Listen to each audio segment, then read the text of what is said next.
Welcome to Road to Recovery. Welcome to Road to Recovery, Advocacy and Insights for Trucking Accidents with Sagi Shaked. Sagi is founder of Shaked Law Personal Injury Lawyers and is ranked as one of the top 100 trial lawyers in the United States by the American Trial Lawyers Association.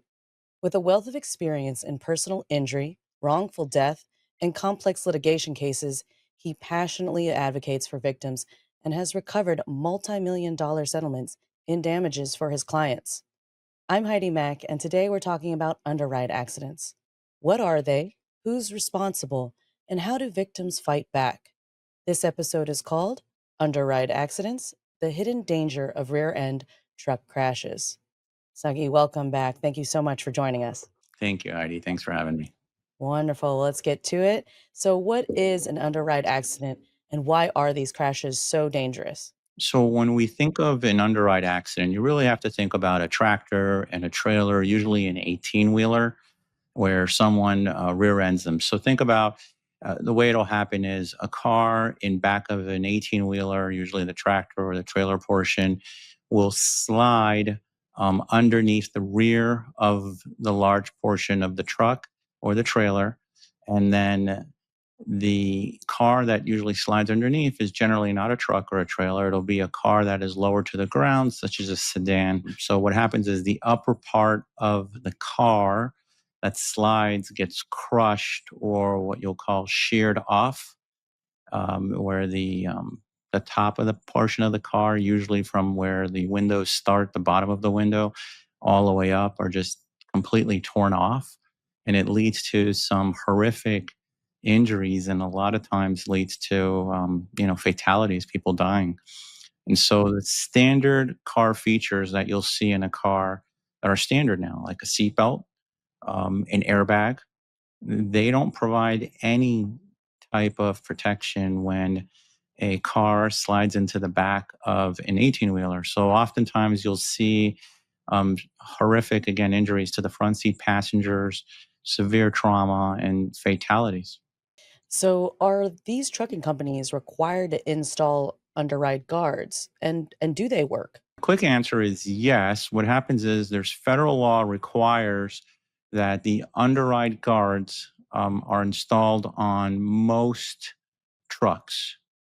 But where they're not required in the United States is the side guard. So sometimes you have an intersection collision and you see the same thing. Cars go underneath the trailer, could be the side of the trailer. We don't have those requirements in the United States. Why? That puzzles me completely. The Europe has those requirements, but here in the US we don't.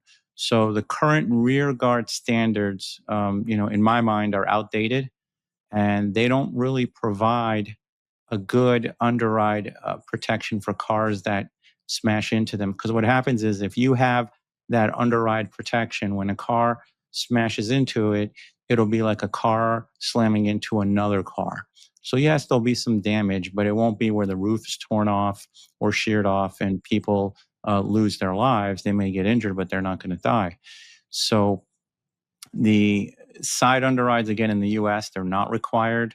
Why? I don't know. Eventually, or maybe because the trucking industry has a huge lobby and they're able to ensure that in Congress with their lobbying. But, a well-designed underride guards, they're proving when they are designed right that they do save lives and prevent these severe type of injuries. So they do work. They are required in the back of a truck. And they do save lives when they're done right. Now, there are all different types of complications from it, but Yeah. they do save lives. Yeah, no, I'm gonna age myself. I remember my father was a good driver, and we have a very large. I'm in Pennsylvania. We have a very large trucking area, truck stop area, and he always talked to me about the don't follow the back of the truck, because at the time they didn't all have those guards back there. It was so you could go. He was like, "Do you see? You go right underneath." He was like, "Stay back." So when I think about that, I think, is that, when people ride up, is that one of the causes? Like, or what other things cause underride crashes to happen in the first place? Yeah, that's a great question that you're asking, because a lot of times, and we've had cases where um, they could have been avoided. And what happens is when you have poor visibility on the road, there's a reason why not only do they have the underride, but they have reflectors that are required under law. And the reason the reflectors are required is because sometimes there is poor visibility and it's hard to see. And so those reflectors would be able to help people know and see what's going on the roadway. Sometimes you have dim lighting or the trailers don't have their lights working. Even more reason why you need to have those reflectors. Now, keep in mind, we've talked about this in the past. There's a reason why every 150 miles they require you to do a pre-trip inspection, and that means the driver is supposed to walk around the truck, make sure everything's working, including the lights on the back of a trailer, and making sure they have all their equipment, emergency equipment, because things happen on the roadway. And when you have broken lights and you don't have good reflective tape on your underride there on the back of an 18-wheeler, people can slam into it. And it's happened before, I know, because we've had those cases. In fact, we have a current case going on right now where our client smashed into the back of a truck. But in that case, the truck didn't put out the required warning devices that are required to be put out, the flares. Some people call them triangles as well. They're supposed to put out at 10 feet, 100 feet, and 200 feet. So that could happen. Another reason for a cause for an underride collision is that trucks are sometimes parked illegally or improperly on the roadway. The case again that I just spoke about, the truck was parked on the side of the road, but didn't have the warning devices out there in a very dark area of the highway where you really couldn't see well. And of course, they didn't have the reflective tape properly on the truck and they didn't have the warning devices out. And my client, for some reason, thought it was part of the roadway, which is why we have these rules in place. And as a result, smashed into the back of the truck. And unfortunately for him and his family, he didn't make it. Another condition or cause would be the weather conditions. Snow can make cars slide. Rain and fog can give bad visibility. Occasionally, you'll have driver inattention or fatigue or distraction. Even more reason why you need to ensure those reflective tape is there and the underride is there to prevent um, these kind of crashes from occurring. And then sometimes we've had cases where the underride, those guards are defective, meaning they just folded upon someone hitting them, and they're not supposed to do that. They're supposed to prevent the cars from going underneath. So those are some of the causes that you see in underride crashes.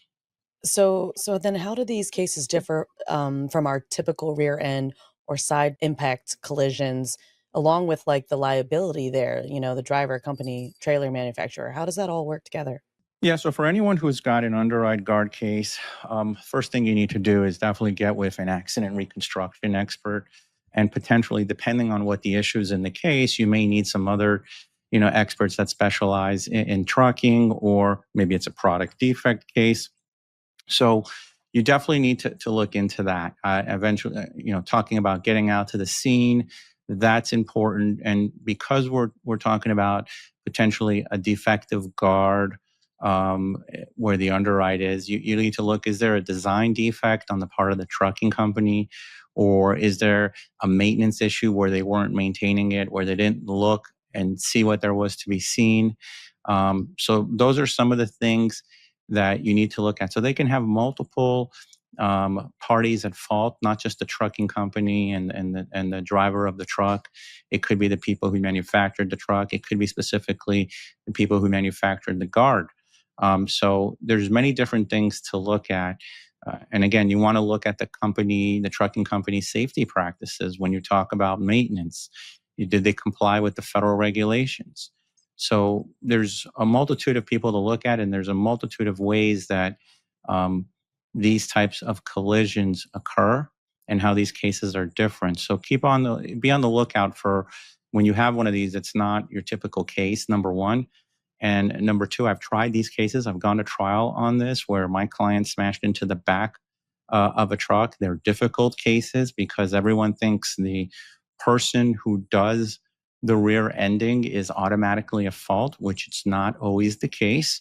I actually won the trial where my client smashed into the back of a big truck, where that truck was actually stationary and had its lights on, but didn't have the warning devices out. So these cases are not impossible. You just have to know how to work them up, get the right experts involved, and don't be scared to go to trial. Yeah, because these are very serious. Because the kinds of injuries you've already been talking about, what are the most common ones with these type of accidents? Yeah, so I mean, unfortunately, it's sad. You'll see, especially when you have an underride accident, a decapitation, fatal head trauma. Those are usually what you'll see. People, fatalities. And if not, you'll see spinal cord injuries, paralysis, traumatic brain injuries, facial injuries. I've seen amputations. I tried a case with an amputation where our client smashed into the back of a big truck and got an amputation of the hand. It's horrible. But most of these cases, for anyone who's sitting in the front row, whether it's a passenger or a driver, it's fatal. So, with that being said, is there any push for stronger federal regulations or industry standards around underride guards? We're trying to, as a whole, the attorneys representing um, the victims of truck accidents, try to, push for the safety advocates, basically, and then we bring in victim families in front of Congress to try to push for stricter standards, especially because the Europeans have it. Why don't we have it in the US? It just doesn't make any sense to me. So there are federal agencies that, we try to push to have stronger underride guard requirements. Of course, the trucking company is pushing back on this. They don't want that. So there is legislation that's trying to pass through. Of course, you have the typical fights you have in Congress to avoid that. Everyone has their lobby group, and that's what we're dealing with the trucking world right now, trying to get them to get up to par to where we are at or where they are at in Europe. Yeah, no, that'd be incredible. I heard you say that they also have the guards on the side. It's pretty incredible. So then if somebody is, they do come to you, what type of evidence is important to preserve for these cases to help, you know, get a win? Yeah, so immediately what I would want to see is the scene preserved. So if you're getting that phone call or your family member is out and happened, immediately go to the scene and let's preserve that scene by taking photographs, speaking to witnesses, taking videos of the crash scene, of the vehicle damage. A lot of times there'll be street cameras available somewhere or from someone's home or for some business. You want to see the condition and position of the underride guard after the crash. That's why taking those pictures is important. You want to get that inspected. You want to get the truck and the trailer's maintenance and inspection records to find out when was it inspected, when was it last looked at. We want to find out the black box. We talked about that in the past, the electronic logging device on every truck. And since basically 1998, you start seeing a lot of, or most trucks have in a black box where it'll save the data for the last 5 seconds before the crash. So be able to find out what really happened. How fast were they going? Were they stopped? Were they not stopped? It's like kind of the equalizer for us in these cases. Um, was there a dash cam for the truck driver? A lot of times you'll see the dash cam where there'll be front facing dash cam and a dash cam looking at the actual driver. Those are things we need. Law enforcement reports, of course, and then eyewitnesses are extremely important. And I would say get to these eyewitnesses before the insurance company somehow gets to them. It's happened to us in the past where, doesn't it hasn't happened in over 20 years because I've learned my lesson, but where we've talked to the witness and then after they speak to the insurance company, 2 months later, their story changes and we didn't have it recorded and we didn't have a sworn statement or an affidavit signed. And so now we take recorded statements, obviously in Florida, with their permission, knowledge, and consent. So you just want to preserve the vehicles as well. Everything you can um, preserve, I would preserve. I have a standard preservation letter for those people who want it. Feel free to email me and I will send it to you so you can ensure that the trucking company preserves. It's a laundry list of about over 30 to 40 items that need to be preserved. in these types of cases, so I will happily share that with any plaintiff's attorney that has a trucking case and needs help, or just wants the preservation letter. Wonderful. Well, then, to sum things up, what advice do you give families who've lost a loved one in an underride crash? So, number one, don't do it on your own. These cases are difficult as is. You need a lawyer who's actually handled one of these cases. You don't want someone trying it for the first time. You want to know what the upside and downside of trying one of these cases. You need someone who's actually gone to trial on this specific type of case. From a human standpoint, I would say there are support groups and advocacy organizations for the emotional support that the family is going to need when this event happens. It takes time. Usually there are fatalities. There's grief experts that can help the family go through the different stages of grief. And then what I would say is, we have to get involved, lobbying, not necessarily if you've just been a victim of this type of event, but consider joining and lobbying for change so this doesn't really happen to anyone else. I would rather not have any of these cases where no one ever gets hurt. That's the goal. We don't want to have any of these cases so we can make this place safer and people don't get hurt. Well, thank you so much for that information. And underride accidents are often preventable and devastating. If you or someone you love was hurt in a trucking crash like this, visit shakedlaw.com. That is SHAKED law.com to protect your rights. This has been Road to Recovery. Please don't forget to like, leave a review, and subscribe to join us next time for more insights that help you fight back and move forward. Thank you so much, Sagi. Thanks, Heidi. Thanks for watching. Be sure to hit that like and subscribe button and leave us a review in the comments.